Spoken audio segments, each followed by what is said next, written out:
የምሬን ነው የምላችሁ። መድብል ይመቸው።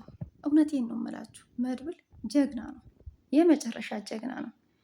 እናም ብሩክ በምን አይነት ሁኔታ ውስጥ እንዳለ ቪዲዮን ተመልክታችኋል። ነገር ግን በህይወት መኖሩ ትልቅ ነገር ነው። በዚህ አጋጣሚ እንኳን ደስ ያላችሁ። በህይወት መኖሩ በጣም በጣም ትልቅ ነገር ነው። ምክንያቱም ቅድስቴ በጣም ስታለቅስ፣ በጣም አዝና፣ በጣም ቆዝማ ነበረ። በህይወት መኖሩ በጣም ትልቅ ነገር ነው። እናም መድብል ጀግና ታሪክ ሰራ። በስተመጨረሻ ብሩክን ካለበት ከዛ ከጫካ ውስጥ ተሸክመው ወደ ቤት ይዘውት መጡ ማለት ነው። እናም ቅድስቴ በድንጋጤ እንዳፈጠጠች ነው የቀራችው። ማመን አቃታት። ሰላም ሰላም! ውድና የተከበራችሁ በያላችሁበት ስፍራ ሰላማችሁ ይብዛ። ለዚህ ቻይናል አዲስ ከሆናችሁ ላይክ፣ ሼር፣ ሰብስክራይብ ማድረግ አትርሱ። ቀጣዩን ፓርት ይዤላችሁ መጥቻለሁ። እስከ ቪዲዮ ፍጻሜ ለመከታተል ሞክሩ ማለት ነው። በስተመጨረሻ ብሩክና ቅድስት እንዲሁም ዳጣ መላ ቤተሰብ በሙሉ በጣም ተደናግጠዋል። እናም የሚያስደነግጥ ነገር ነው። አይታችሁታል። በጣም ድክምክም ብሎ ከለሩ ተቀይሮ አስባችኋል። ነገር ግን ዞሮ ዞሮ በህይወት መኖሩ ትልቅ ነገር ነው ያልኳችሁ። ያው ከጊዜ በኋላ ችግር የለም፣ ሁሉም ነገር ይስተካከላል። ያለመሞቱ በጣም ጥሩ ነው ብዬ ነው የማስበው። ያው በህይወት ያለ ሰው ምንም አይሆንም ከእንግዲህ ማለት ነው። እና በህይወት መኖሩ ትልቅ ነገር ነው። ምክንያቱም ለምሳሌ በመጀመሪያ ደረጃ ያስፈልጋታል። ሲቀጥልም ቅድስት በጣም ለብሩክ በጣም ብዙ መስዋዕት ከፍላለች። የራሷን ለማድረግ እስከ መታገት ደረጃ ያላትን ገንዘብ እስከ መስጠት፣ ምሳሌ ለማሳከም ገንዘብ ባነሰው ሰዓት በጣም በጣም በጣም መስዋዕት ከፍላለች። በመጀመሪያ ደረጃ ለምሳሌ ያስፈልጋል። ሲቀጥልም ደግሞ ለቅድስቴ። ስለዚህ በሰላም መመለሱ በጣም እኔ አስደስቶኛል። ውድና የተከበራችሁ ሀሳብ አስተያየታችሁን በኮሜንት አስቀምጡ። ብሩክ በመመለሱ ምን ተሰማችሁ? እኔ በጣም ደስ ብሎኛል። በህይወት መኖሩ ራሱ በጣም አስደስቶኛል። ዳጣዬም እውነት ለመናገር በጣም ነው ደስ ያላት። ምክንያቱም ለብሩክ ያላት ቦታ እየተለየ ነው። በሳቱ እኮ ዳጣ ብሩክ ተብለሽ ትጠሪያለሽ፣ እኔ አባት ሆንሻለሁ ብሎ ቃል ገብቶላት ነው። ቃል ገብቶላት ሳለ ነው እንደዚህ አይነት ድርጊት የተፈጠሩ ማለት ነው። ምክንያቱም አላሰበም፣ ይፈጠራል ብሎ አላሰበም። በሰዓቱ ጭንቅ ውስጥም ስለነበረ ምሳሌን የሚያሳክምበት በቃ አማራጭ ስላጣ አድርጎታል በነገራችን ላይ። ነገር ግን በባለፈው ፓርት ስንመለከት እኔ እኮ ከልጄ አልፎ ማለት ነው ሌላውንም የረዳው ሰው ነኝ። ምክንያቱም በእናንተ ምክንያት የብዙ ሰው ህይወት እየተመሰቃቀለ ነው። በእናንተ ምክንያት የብዙ ሰው ህፃናት እየሞተ ነው። ስለዚህ እንኳንም አደረኩኝ፣ ምንም አታመጡም ሲል ነበር ከካሌብ ሞሲሳ ጋር ስልክ ሲያወራ ነበረ። ቪዲዮን ከተመለከታችሁት እና እኔ ከራሴ ይልቅ ለሌላም የተረፍኩኝ ሰው ነኝ። እናም ትክክል ነው ያደረኩት። ስለዚህ ልጄ መሞት ነበረባት እንዴ? በሰዓቱ በቃ በጣም ቸግሮኝ ስለነበር አደረኩትኝ።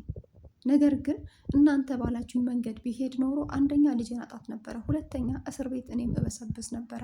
ስለዚህ በሰዓቱ እናንተ በሰጣችሁኝ ገንዘብ ከኔም አልፎ የሌላውን ህፃናት ነፍስ ታድጌበታለሁ። ስለዚህ ትክክል አድርጌያለሁ፣ ምንም አታመጡም እያለ ከእነሱ ጋር ሙጉትን ቢቀጥልም ነገር ግን ለተወሰነ ጊዜ አግተውታል። አግተውት ያው አግተውት ብሩክን ሲያሰቃዩት እንደነበረ ሁላችንም እናቅ ነበረ።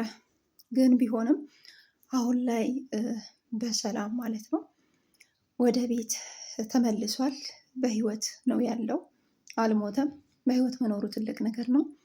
እናም ምሳሌዬ ምንድን ያለችው ቅድስቴ አባዬ ናፈቀኝ፣ መች ነው የሚመጣው አለቻት። ከዛም በኋላ ምሳሌ ልጄ እባክሽን አታልቅሺ፣ አትጨናነቂ፣ ነገር ግን አዎ አባትሽ ዛሬ ይመጣል አለቻት። የእውነትሽን ነው ቅድስት ያለቻት። አዎ ግን እንዳትደነግጪ ነው ያለቻት። ከዛም ምሳሌ የእውነትሽን ነው ቅድስቴ አባዬ ይመጣል አለቻት። ከዛም ቅድስትዬ አዎ ምሳሌ አለች፣ ግን እንዳትደነግጪ፣ በሚፈጠረው ነገር ሁሉ እንዳትደነግጪ ያለችው ቅድስቴ ታውቃለች። ብሩክ ያው ለተወሰነ ጊዜያት እቤት እንደሌለ አግተውት እንደሚያሰቃዩት፣ እንደውም በባለፈው ፓርት ስንመለከት ዝና ምንድን ያለው ብሩክን መቼም አታገኙትም እንደ ሞተ ቁጠሩት ብሎ ሲናገር እባክን መድብል ፍታው በቃ ዝናን ከፈታከው ብሩኬን በህይወት እናገኘዋለን ስትል ነበረ። በሰዓቱ ተስፋ ቆርጣለች ቅድስት። ማልቀስ ነው ሁልጊዜ ማልቀስ ነው። በቃ ምን ልበላችሁ ከባድ ነው አንዳንድ ጊዜ። አሁን ይሄ ስለ ራሳችን ህይወትና እንዲሁም በገሃድ እየተደረገ ያለውን ነገር ነው እዚህ ጋር ድራማ እያሳየ ያለው ማለት ነው። እና ብዙም ጊዜም የሚያሳዩት ገጸ ባህሪ በገሃድ እየሆነ ያለውን ነገር እና እኛ እንድንማርበት ነው። ከዛ በቃ እባክህን በፈጠረክ መድብል ዝናን ፍተው፣ ብሩክ ምንም እንዲሆን አልፈልግም፣ በህይወት ማግኘት እፈልጋለሁ ብሩኬን አለች። ለምን ትወዷለች፣ ታፈቅረዋለች። እንደዛ እያፈቀረችው ፍቅራቸውን አጣጥመው ሳይጨርሱ ነው በመሀል ብሩክ የታገተው ማለት ነው። በምሳሌ ምክንያት ምሳሌን እታደጋታለሁ አድናታለሁ እያለ እሷን አሳክሞ ምሳሌ ከዳነች በኋላ መደሰት፣ መቦረቅ፣ መጫወት በቃ እንደፈለገች መሆን ስትጀምር ነው በመሀል ብሩክ የታገተው ማለት ነው። የታገተበት ምክንያት ደግሞ የስራ ባልደረባዎቹ እኛ ያልነውን አንተ አላደረክምና ማገታችን ብቻ ሳይሆን አሰቃይተን ነው የምንገልክ። ዝም ብሎ ሞትማ እኮ ለአንተ እረፍት ነው። ለአንተ እረፍት ስለሆነ እኛ አንተን አሰቃይተን ነው መግደል የምንፈልገው ነው የሚሉት የዝና የስራ ባልደረባዎቹ። ከእነሱ ጋር የገባውን ቃል አልፈጸመም። ቢፈጽም ኖሮ ምሳሌ አትታከምም። እዚህ ጋ ምሳሌ አትታከምም። ለምን? ስራው ወንጀል ስራ ስለሆነ ብሩክ አላደረገውም። በቃ በሰዓቱ የሰጡትን ገንዘብ እሰራለሁ ብሎ ተስማማ። ምክንያቱም ገንዘብ አልነበረውም። ከተስማማ በኋላ ምሳሌ ልጁን አተረፈ፣ ለንደን ወስዶ አሳከማት። ምሳሌም በቃ ምን ልበላችሁ የሌለ ፈታ ብላ መጫወት ጀመረች። ብሩክን በጣም በደስታ በደስታ ተሞላ። ከዛ ምሳሌም እንደዛው በደስታ መላ ቤተሰብ ተሞሉ። ከዛም በኋላ ከቅድስቴ ጋር ፍቅራቸውን ጀምረው ሳለ ነው ሽማግሌ ትልካለህ ስትለው አዎ ልካለው ብሎ ከተስማማ በኋላ ይሄ ችግር ተፈጠረ በመሀል። እንደዛ እየወደደችው በመሀል አጣችው፣ አበደች፣ አለቀሰች። ለመድብልም ነገረችው። መድብል ወንድሜ ምንም አይሆንም፣ እመኝኝ እመኝኝ እመኝኝ ቅድስቴ፣ እኔን አታምኘኝም ይላታል። አይኔ እያየ እኮ ነው የጠፋው አለች። እኮ የትም አይሄድም ይመጣል ብሩክ ሲላትም አይ መድብል አንተ ትቀልዳለህ አይደል? ሳይገሉት አይቀርም። በቃ የዝና የስራ ባልደረባዎቹ በጣም ጨካኝ ናቸው፣ ሲበዛ ጨካኝ ናቸው። እንዴት ነው የምሆነው እያለች እየተንቀጠቀጠች ስታለቅስ ነበረ። መድብል ግን እውነትም በቃ የገባውን ቃል ይፈጽማል። አንደኛ ባለፈውን ፓርት ከተመለከታችሁ መጀመሪያ ምሳሌ ልታደጋትና ከዛ በኋላ ዝናን ቁም ስቅሉን ሳሳየው ብሩክ ያለበትን ቦታ ይነግረኛል አለ። ግን በስተመጨረሻ ከነ ዝና ጋር የሚሰራው የስራ ባልደረባው ከነሱ ውስጥ አንዱ የመድብል ጓደኛ ነው። እናም እሱ ነው ብሩክ ያለበትን ቦታ ሲጠቁመው እንደምንም አድርገው ብሩክን ተሸክመው ሲመጡ በሞገስ ላይ ሽጉጥ ተተኩሷል ማለት ነው። ሞገስ መሞት የለበትም ነው የምለው። ሞገስ በጣም ጥሩ ነው። ለብሩክ በጣም ብዙ መስዋዕት የከፈለ ጀግና ሰው ነው እና ላጠፋው ጥፋት ሁሉ ይቅርታ ከጠየቀ በኋላ ብዙ መስዋዕትን ከፍሏል ሞገስ። ሁላችንም እናውቃለን። በጣም መልካም ነው ሲበዛ ማለት ነው፣ በተለይ ለብሩክ ግን እና የሚገርማችሁ ነገር ብሩኬን ከዛ ካለበት ከታገተበት በጣም ደክሟል። ያው ቪዲዮ እንደተመለከትነው በጣም ደክሟል፣ ራሱን ስቷል። እናም ተሸክመው ቀስ አድርገው ካወጡት በኋላ በስተመጨረሻ ማንን ነው በሽጉጥ ያሉት? ሞገስን። ሞገስ ያው በህይወት ይኑር አይኑር እሱን ደግሞ በቀጣይ በሰፊው የምናየው ይሆናል ማለት ነው።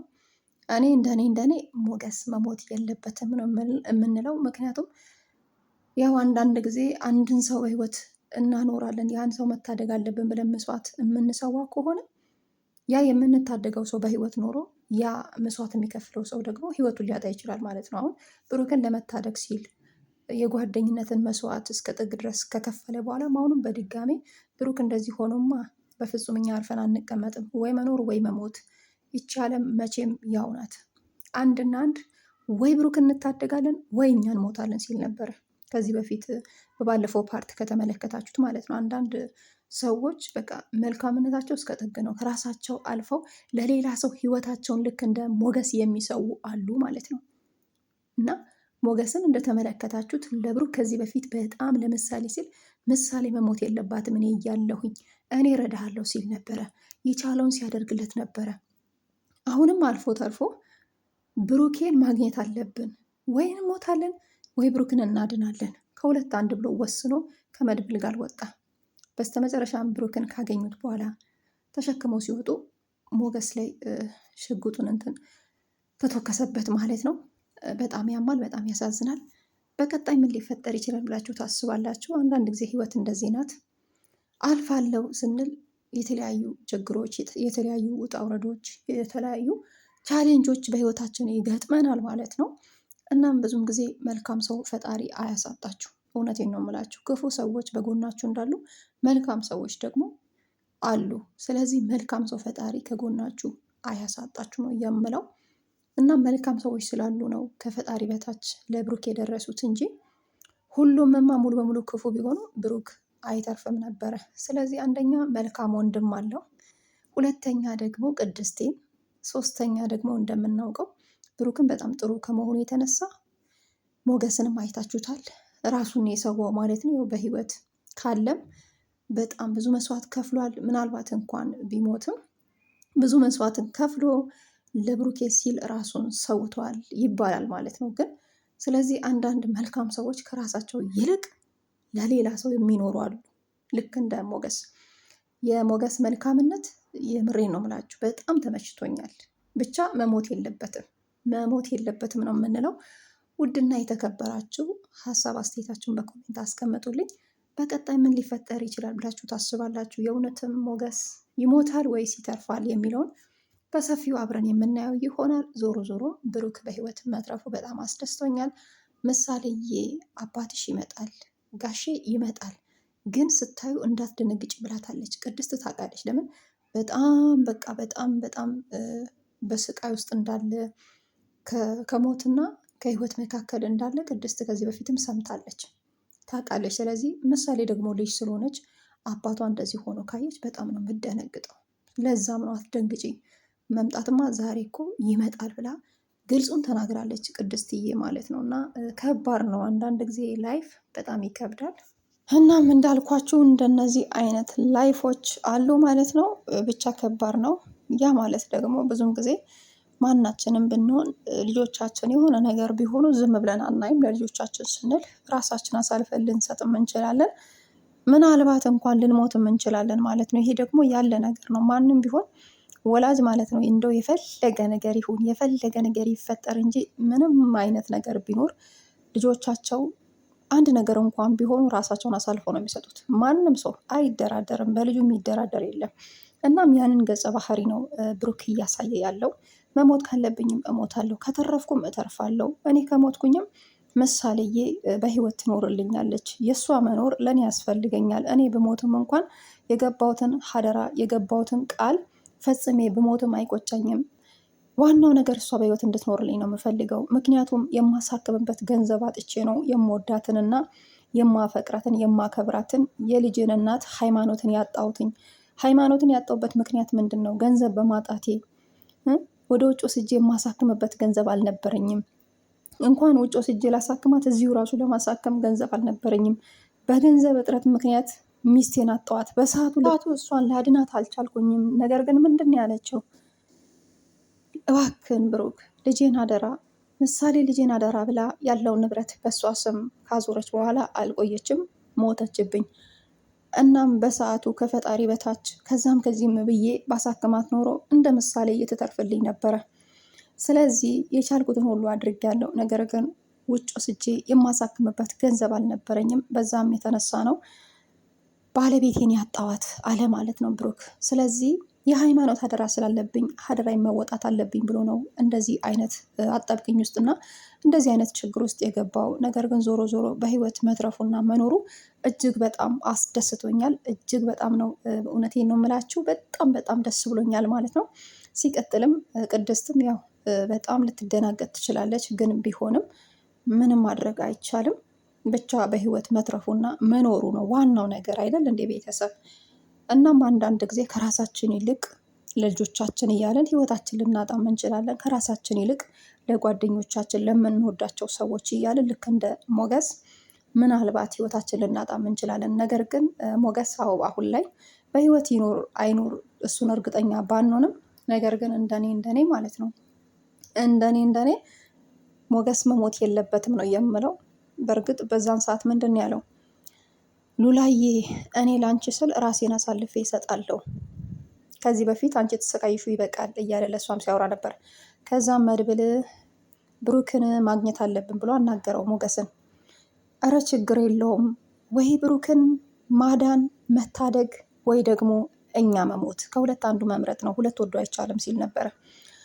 እሺ ሞገስ በጣም አመሰግናለሁ። ከጓደኛዬ ጋር እኔ አንተ ሶስት ሆነን ብሩክ ያለበትን ቦታ ጓደኛዬ ስለሚያውቅ ቦታውን ስለሚያሳየን ቀጥ ብለን ተደብቀን ያለበትን ቦታ ቼክ ካደረግን በኋላ ሁሉም በሌሉበትና በተበታተኑበት ቀስ ብለን ወንድሜን እናመጣዋለን ብሎ ተስማማ ከሞገስ ጋር። ሞገስም ወሰነ። እሺ ችግር የለውም ብሩክ ብቻ በህይወት ይኖር እንጂ እናመጣዋለን፣ የሚፈጠር ካለም ነገር ይፈጠር ብሎ ነበረ በሰዓቱ። ለምን እንደዚህ አይነት ነገር እንደሚፈጠር ያውቃል። የዝና የስራ ባልደረባዎች ደግሞ በጣም ጨካኞች ናቸው። ኩላሊት እንትን እያሉ ማለት ነው እያወጡ ይሸጣሉ። ቁም ስቅላቸውን ያሳያሉ። እንደዚህ አሁን የተወሰኑት እንደዚህ እያገቱ 500 ሺህ ብር ከዛም በላይ ይቀበላሉ ማለት ነው። ለመግደል ደግሞ ወደ ኋላ አይሉ፣ ምንም ራዕይ የላቸውም። ለዛም ነው የሚፈጠር ነገር ካለ ይፈጠር፣ ብሩክ ብቻ በህይወት ይኖር፣ እሱ እንታደገው ሲልም፣ ነገር ግን የመድብል ጓደኛ ምንድን ያለው እናኛ በጣም ጨካኞች ናቸው። የሚያገኛችሁ ከሆነ ስለማይምሩ በጥንቃቄ ነው ብሩክን ማውጣት ያለብን፣ የሚፈጠር ነገር ካለ ራሳችንን እንደብቃለን ብሎ ሲናገርም፣ በስተመጨረሻ በተበታተኑበት ቦታ ገብተው ብሩክን ሲያወጡት አንዱ ለካም ተደብቆ እያያቸው ነበረ እና ከነዝና ጋር የሚሰራ ነው፣ የስራ ባልደረባቸው ነው። ከዛ ተደብቆ እያየ ነበር። በስተመጨረሻም ተሸክመው ሲወጡ ሽጉጡን ሲተኩስ ማን ላይ ነው ያረፈው? ሞገስ ላይ ነው ያረፈው። ሞገስ ላይ እና ለዛሬ ይዤ የመጣሁት ቪዲዮ ይህን ይመስላል። በቀጣይ ምን ሊፈጠር ይችላል ብላችሁ ታስባላችሁ? ሞገስ መሞት የለበትም ነው የምለው። ሀሳብ አስተያየታችሁን በኮሜንት አስቀምጡልኝ እና ብሩክን ከታደገ በኋላ የዝና የስራ ባልደረባዎችን በሙሉ በቁጥጥር ስር እንዲውሉ አደረጋቸው ማለት ነው። ብሩክ ይመቸው። ወዳችኋለሁ፣ አከብራችኋለሁ። ባይ ባይ።